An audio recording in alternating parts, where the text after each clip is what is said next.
out of the Kentucky mountains when my uncle said, "We ain't surrendered. We're still rebels, and we'll be rebels until the end of time, because I ain't accepting no Yankee school." He said, "Don't go to those schools, boy." So when I was 9 years old, I set the school on fire, and I went to reform school. Now let's talk about Charles Manson's first ever offense. The first crime he committed was when he was 9. He set his school on fire.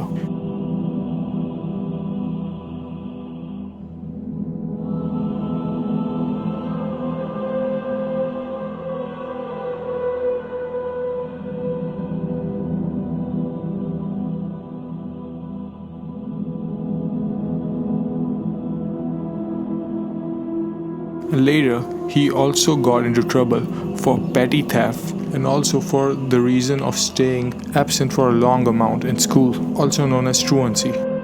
In January 1955, back in McMecken, the 20-year-old Charles Manson married 17-year-old Rosalie Jean Willis. He held odd jobs but continued to steal cars, driving them across state lines. 1944, I went to juvenile hall. At the age of 13, he was placed in a foster home. He was then put in a very strict Catholic school which was run by priests. In that school, punishment for even the slightest mischief were given. The students would even get beaten up with wooden pallet or a leather strap. So what does he do? He just ran away, and he slept in the woods, under bridges, and wherever else he could find shelter. He just fled away to his home somehow, where he spent Christmas with his mother in 1947. The 9 months later, he fled off to Minneapolis, where he again got into trouble for stealing from a grocery store. He was just hungry and had nothing to eat.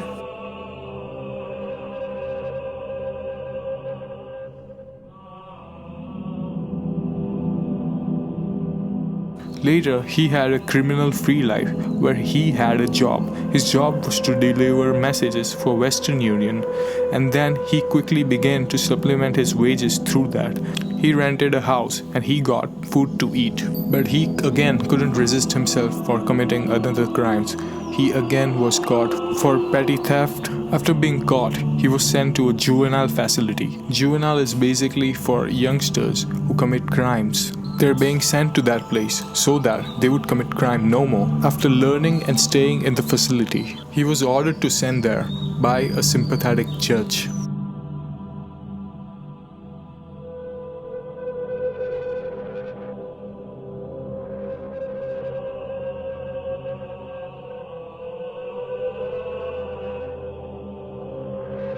But Charles just couldn't stop.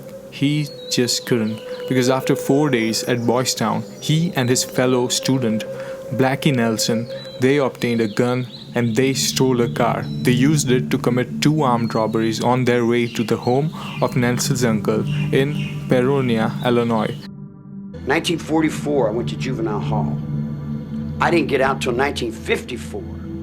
I turned 21 years old in the LA County Jail. I wasn't out but a hot second. I've been in jail all my life. Nelson's uncle was a professional thief, and when the boys arrived, he allegedly took them as an apprentice. Manson was arrested 2 weeks later during a nightmare time raid on a Perio stone. In the investigation that followed, he was linked in his 2 earlier armed robberies. He was sent to Indiana Boys School, a strict reform school after that. That school was a nightmare for Charles, as he was raped by the encouragement of a staff members by other students, and he got beaten constantly, repeatedly. He ran away from the school 18 times. He also developed a self-defense technique which he called insane game.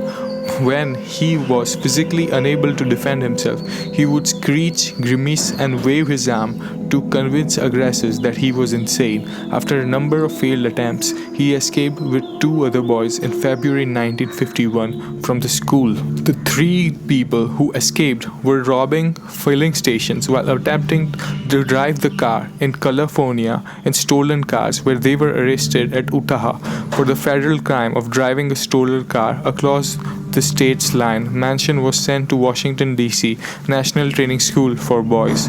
His story was crazy. Run from one school to another, commit crime and get to another school, and then run from that another school too, and then again commit crime. In the school in Washington DC, he was given an aptitude test in which it was proven that he was illiterate and he couldn't read and write.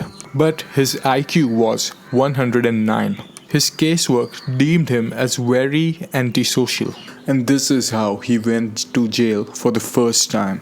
This is his first imprisonment. He was first sentenced to jail when he was just 15 years old. But while he's in prison, he hears the Beatles. And the Beatles, you have to remember, 1964, late 64, 65, suddenly they are everywhere. They are permeating our culture.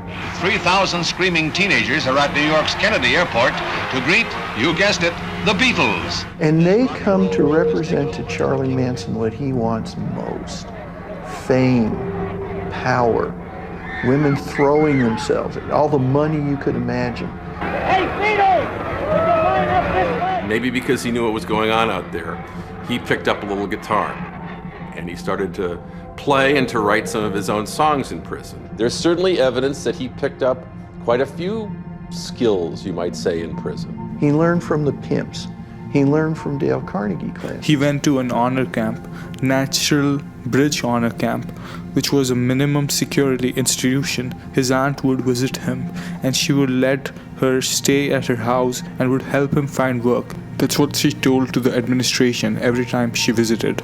But our boy Charles Manson just couldn't help himself. It's like he just keeps getting in trouble and keeps doing insane stuff. This time he doesn't steal from the grocery store, or this time he doesn't just steal a car, or he doesn't put guns pointing around on other head and steal from them this time. No, this time was something different.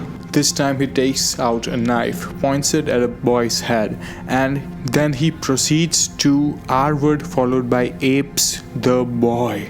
He has been the victim of the same situation before, but he becomes the prey now, and he was not charged with 1 time, 2 times, or 3 times. He was charged with 8 times. Yeah, those were 8 homosexual harassment acts. At the age of just 15, this guy was a menace. No, he was something more than a menace.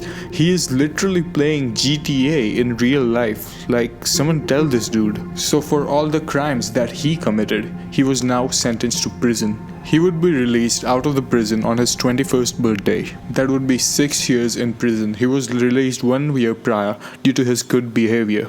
But they were so damn wrong. After that, he went to live with his aunt and his uncle. After a year, he married a hospital waitress named Roselia Jean Willis. Around October, he and his wife were pregnant. So they arrived in Los Angeles. But the car that they arrived in Los Angeles, guess what? It was stolen. He just keeps doing his thing of being a psychopathic criminal and goes on off rampage of stealing. He was given 5 years probation for good behavior, but the probation was revoked and he had to spend 3 years in prison. He would be frequently visited by his wife and his mother, who were living together at that time after his arrest. So after 1 year, his wife just stopped visiting him. His mother then told him that she moved in with another man. So with him being behind the bars and his mother being a single mother, their son Charles Manson Jr. was born to a single mother.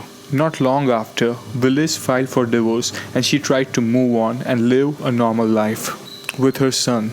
But later on, Charles Manson would commit such hideous crimes through his cult following, which we would later talk in this video on what exactly he did. But what he did was so dark and so malicious, so horrifying, that it would haunt his son, Charles Manson Jr., for a lifetime. And in the end, he would later kill himself by pointing a gun on his head and shooting. He just couldn't stand the fact that he was the son of someone who was this evil. He tried many things. He tried to change his name from Charles Manson Jr. to Jay White. Also, he looked like his younger brother and stepfather, whose his mother gave birth to when Charles Manson was in prison to another husband. After passing 20s, he would have spent half of his life in prison, but yet that would not be the end of prison sentence for Charles. When he received a 5 years parole, that same year in which he was divorced by his wife, he started pimping a 16-year-old girl. Pimping is basically setting appointments for prostitutes, and while they do it, the pimp who manages and sets appointment for them, receives some percentage, some amount from their work. While he was doing it, he made a female friend who would support him. She had wealthy parents, so she would provide. But after a year, he was caught. He was caught for forgery of a check. He claimed that that check was not forged, but he stole it.